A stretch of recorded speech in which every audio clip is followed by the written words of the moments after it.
दोस्तों, हम हर हमारे अंक में आपसे कहते हैं कि अगर आप चाहें तो पितरजी महाराज के चरणों में अर्ज़ी लगा सकते हैं।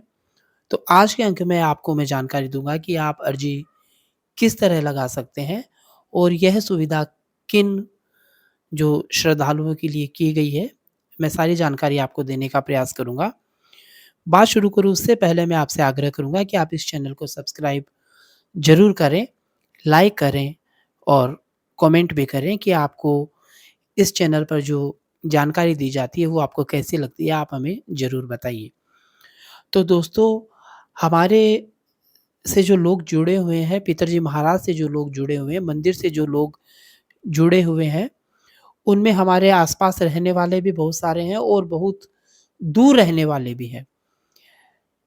भौगोलिक दूरियाँ जब दूर होती है तो यहाँ पर पहुँचना सबके लिए पॉसिबल नहीं होता, हर बार पहुँचना पॉसिबल नहीं होता। तो मैं आपको यह जानकारी देना चाहूँगा कि अगर आप दूर भी हैं, तो आप पितरजी महाराज के चरणों में अपनी प्रार्थना, अपनी अर्ज़ी किस तरह लगा सकते हैं। ये जो दूर लोग हैं, उन्हीं के लिए सुविधा शुरू की गई है। तो मैं आपको बताना चाहूँगा कि अगर आप पितरजी महाराज के चरणों में अगर अर्ज़ी लगाना चाहते हैं, तो हमने एक व्हाट्सएप नंबर आप सभी को उपलब्ध करवा रखे हैं, उस पर आप हमें व्हाट्सएप के माध्यम से निम्न सूचनाएँ आप हमें दें, जिससे हम आपकी अर्ज़ी लगा सकते हैं। सबसे पहले तो जिस प्रार्थना को लेकर जो मनोकामना आपकी पूरी है या जिस काम के लिए आप अर्ज़ी लगाना चाह रहे हैं, उसको आप लिखें। उसके बाद आप अपना खुद का नाम लिखें और अपने पिता का नाम लिखें। अगर कोई महिला है, तो वो अपना खुद का नाम लिखे और अपने पति का नाम लिखे। उसके बाद आप अपनी जाति लिखें और जो आपका गोत्र है, वो गोत्र भी आप उसमें ज़रूर लिखें, आपका पूरा पता और आपके मोबाइल नंबर।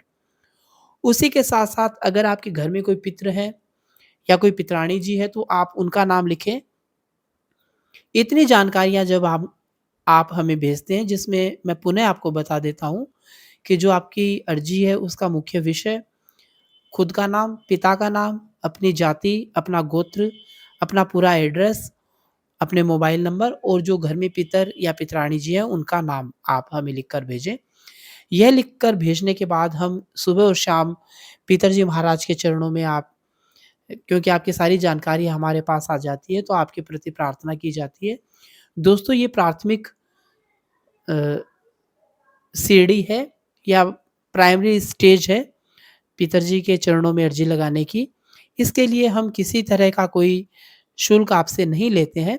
हम केवल आपसे इतना ही आग्रह करते हैं कि अगर पॉसिबल हो, तो आप एक नारियल के साथ हमें ये सारी जो आपकी अर्ज़ी है, आप हमें भेजें। अगर आप आपके लिए अगर आप बहुत दूर हैं, तो अगर आप नारियल आप नहीं भेज सकते हैं, तो आप हमें मैसेज कर दें। हम यहाँ से खरीद कर आपकी अर्ज़ी के साथ उसको लगा देते हैं। इसके लिए हम आपको नहीं ये कहते कि आप हमें कोई पैसे दो, ऐसा कुछ यहाँ पर नहीं है। केवल नारियल आपको भेजना है, अगर आप नारियल नहीं भेज सकते हैं, तो आप हमें अगर सूचित कर देते हैं कि भई हम सक्षम नहीं है नारियल भेजने में इतनी दूर से, तो हम इधर से लेकर लगा देते हैं। अर्ज़ी लगने के बाद जैसे ही पितरजी महाराज का कोई आदेश होता है, कोई संकेत आपको मिलता है या हमें मिलता है, तो आपको आगे का उपाय बताना होता है। वो हम आपको फ़ोन के माध्यम से बता देते हैं और आपकी कोशिश ये रहनी चाहिए, आप बिल्कुल पॉज़िटिव रहें, आपके वाइब्रेशन बहुत अच्छे रहने चाहिए और जब भी आपको समय मिले तो आप धाम पर ज़रूर आइए। तो यह अर्ज़ी लगाने की जो प्रक्रिया है मैंने आपको बताई है। अब कई लोग होते हैं अर्ज़ी लगाने के बाद तुरंत ही 2, 5, 10 दिनों में हमें वापस फ़ोन करने लगते हैं कि हमारा व्यापार नहीं चल रहा, हमारी तबीयत सही नहीं हुई। तो देखिए, मैं आपको बिल्कुल स्पष्ट कर देना चाहता हूँ कि ये इसमें हमारी कोई भूमिका नहीं होती। मैं कुछ भी नहीं कर सकता या मंदिर में जो काम करने वाले लोग हैं वो कुछ नहीं कर सकते। ये आपके और पितरजी महाराज के बीच का सीधा कनेक्शन होता है।